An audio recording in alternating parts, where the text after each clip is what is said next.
عالم ہوتا ہے، بچہ جو چھوٹا ہوتا ہے اس کی جو ہے وہ حسین ادائیں اتنی اچھی ہوتی ہیں کہ ہر کوئی اس کی ٹوٹی پھوٹی زبان سن کر بھی مسکرا دیتا ہے، اس کے جو ہے وہ دھکے کھا کر گرنے کو بھی اس کا ناز و انداز سمجھا جاتا ہے۔ پھر وہی بچہ جو ہے وہ جوان ہوتا ہے، کڑیل جوان بن جاتا ہے، حتیٰ کہ اگر وہ شیروں کو بھی للکارے تو شیر اس کے سامنے جھکنے پر مجبور ہو جاتے ہیں۔ وہ بڑے سے بڑے سانڈ اور وحشی جانور کو اگر اپنی جو ہے وہ طاقت سے جو ہے اس کو زیر کرنا چاہے تو ان کی گردن مروڑ سکتا ہے، لیکن ایک وقت اس نوجوان پر ایسا بھی آتا ہے کہ وہ آدمی بوڑھا ہو جاتا ہے، اس کی ہڈیوں میں جان باقی نہیں رہتی، کمر دوہری ہو جاتی ہے، حتیٰ کہ وہ اتنا معذور ہو جاتا ہے، اتنا کمزور ہو جاتا ہے کہ وہ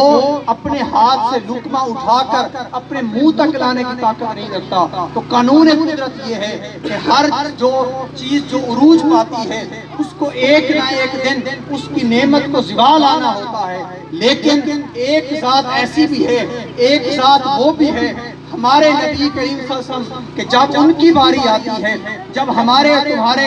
آقا و مولا کی باری آتی ہے، جب مازاد کے نین والے حسین کی باری آتی ہے، جب ودہا کے مکھنے والے کی باری آتی ہے، جب ختم المرسلین کی باری آتی ہے تو اللہ تبارک و تعالی تمام قانون بدل دیتا ہے، اللہ تبارک و تعالی تمام ضابطے بدل دیتا ہے، رب تعالیٰ تمام اصول تبدیل کر دیتا ہے۔ رب تعالیٰ نے ارشاد فرمایا، اے میرے محبوب ہم نے جو نعمت بنائی اس کو زوال آنا ہے، لیکن میرے محبوب آپ کی ذات پر کوئی زوال نہیں ہے، وَلَلْآخِرَةُ خَيْرٌ لَكَ مِنَ الْأُولَىٰ، تمام نعمتیں بڑھتی جاتی ہیں تو ان کو نقطہ زوال آتا ہے، لیکن میرے محبوب جب آپ کی باری آئی ہم آپ کو خوشخبری سنا دیتے ہیں کہ آپ کا ہر آنے والی گھڑی آپ کی شان بڑھتی چلی جائے گی۔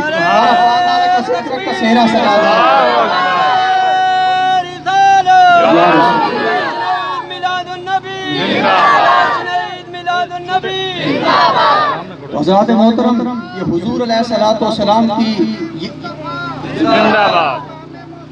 زندہ باد، یہ حضور علیہ السلام کی شان کا مظہر ہے کہ تمام کائنات میں جو آیا اس کو زوال پذیر ہونا پڑا، لیکن میرے محبوب کی شان یہ ہے کہ ہر لمحے ہر گھڑی ان کی شان بلند سے بلندتر ہو رہی ہے۔ آج جو ہے یہ ہم جو اکٹھے ہیں یہ حضور علیہ السلام کی وارفان اللہ کا ذکر کی نوید بھی ایک جو ہے وہ صدیاں بیت گئیں، 1500 سال گزر گئے، لیکن حضور علیہ السلام کی شان کا چراغاں جو ہے وہ دن بدن بڑھتا جا رہا ہے۔ حضرات محترم، وہی طٰہٰ کے مکھڑے والے طٰہٰ کی شان والے نبی نے یہ بھی ارشاد فرمایا لیس منا من لا یرحم صغیرنا ولم یعکر کبیرنا ولم یعرف لعالمنا حقہ، او کما قال، حضور علیہ السلام نے 3 ارشاد فرمائے کہ جو بندہ میرے امت کے چھوٹے پر رحم نہیں کرتا، جو میری امت کے بزرگ کا توقیر نہیں کرتا، اور جو میری امت کے عالم کا حق نہیں پہچانتا وہ میری امت میں سے نہیں ہے۔ آج جو ہے ہمارے معاشرے میں یہ بہت ساری مثالیں ہمارے سامنے ہیں کہ چھوٹوں پر رحم و کرم نہیں کیا جاتا، چھوٹوں پر جو شفقت کا معاملہ جو پہلے دیکھا جاتا تھا وہ اب دیکھنے میں نہیں مل رہا، جو بڑوں کی توقیر جن کے بارے میں حضور علیہ السلام نے ارشاد فرمایا کہ جس نے میری امت کے کسی بزرگ کی توقیر کی اس نے گویا میری عزت کی، اور اللہ تبارک و تعالیٰ کے بارگاہ میں اس بزرگ کی جو سفید ریش ہوتا ہے اس کی کیا شان ہے۔ حضور علیہ السلام نے ارشاد فرمایا اگر جس آدمی کا ایک داڑھی کا بال بھی سفید ہو جاتا ہے، اگر اس پر اس حالت میں بھی موت آ جائے تو اللہ تبارک و تعالیٰ اس کے سفید بالوں کی حیا فرماتے ہوئے اس کو قبر میں عذاب سے بری کر دیتے ہیں۔ تو حضور علیہ السلام کی امت کا وہ بزرگ اس کی توقیر بھی ہمارے اوپر لازم ہے، اور سب سے ضروری بات یہ کہ حضور علیہ السلام نے ارشاد فرمایا وَلَمْ يَعْرِفْ لِعَالِمِنَا حَقَّهُ، کہ وہ آدمی بھی میری امت میں سے نہیں ہے جو میری امت کے عالم کا حق نہیں پہچانتا۔ آج جو ہے سوشل میڈیا کے ذریعے سے یا دیگر معاملات کے ذریعے سے علماء پر جو ہے انگشتیں جو ہے وہ تنقید بلند کی جاتی ہے، اس بارے میں بھی احتیاط کا دامن تھامنا چاہیے کہ کہیں یہ نہ ہو کہ ہم حضور علیہ السلام کی امتی ہونے کا دعویٰ تو کریں لیکن حضور خود فرما رہے ہیں کہ تمہارے دعوے کسی کام کے نہیں ہیں اگر تم میری امت کے چھوٹوں پر رحم نہیں کرتے، بڑوں کی عزت نہیں کرتے، میرے عالم کا حق نہیں پہچانتے تو پھر تم میری امت میں سے نہیں ہو، تمہارے دعوے کسی کام کے نہیں ہیں۔ رب تعالیٰ سے دعا کرتا ہوں رب تعالیٰ ہمیں حضور علیہ السلام کے اس فرمان کی روشنی میں اپنی زندگی کو سنوارنے اور اپنے عوامل کو درست کرنے کی توفیق عطا فرمائے، دعائے خیر فرمائے۔ اللہ تبارک و تعالیٰ ان نوجوانوں کی اس کاوش کو قبول و منظور فرمائے۔ اللہم صلی علی سیدنا و مولانا محمد وعلی آل سیدنا و مولانا محمد کما تحب و ترضی۔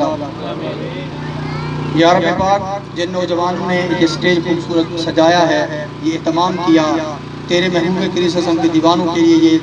خوشی کا سماں بنائے، میرے مولا ان کی اس کوشش کو قبول و منظور فرما، میرے مولا ان کی دامن مراد کو ہرا بھرا فرما، میرے مولا ان نوجوانوں کو حضور علیہ السلام کی دل و محبت عطا فرما، حضور علیہ السلام کی تعلیمات کو سمجھنے اور ان کی تعلیم حاصل کر کے حضور علیہ السلام کے سچے غلام ہونے کی توفیق عطا فرما، میرے مولا ان کے قلوب و اذہان کو منور فرما، اپنے اور اپنے حبیب کی صدق کی محبت عطا فرما، تمام پریشانیاں دور فرما، اہل محلہ کی تمام حاجات کو پورا فرما، تمام ضرورتوں دینی دنیاوی تمام ضرورتوں کو پورا فرما، میرے مولا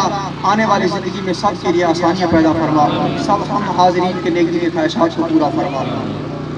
اور بالخصوص جو اس محلے میں اس اہل چاکو اہل کریہ بلکہ پورے عالم اسلام میں جہاں جہاں مسلمان بیمار ہیں زیر علاج ہے، میرے مولا ان کی بیماریاں دور فرما، ان کی علاج معالجے میں کامیابی کامرانی عطا فرما۔ فصلی اللہ تعالی علی خیر خلقہ محمد وعلی آلہ واصحابہ اجمعین۔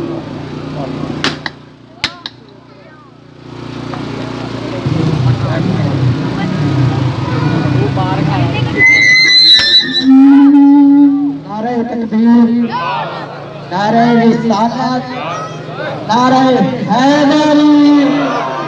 علی کھلے ہاتھ کسی نے چھوڑ نہیں سکتا۔ اوے کاکا چلو اگے چلو سارے جنے،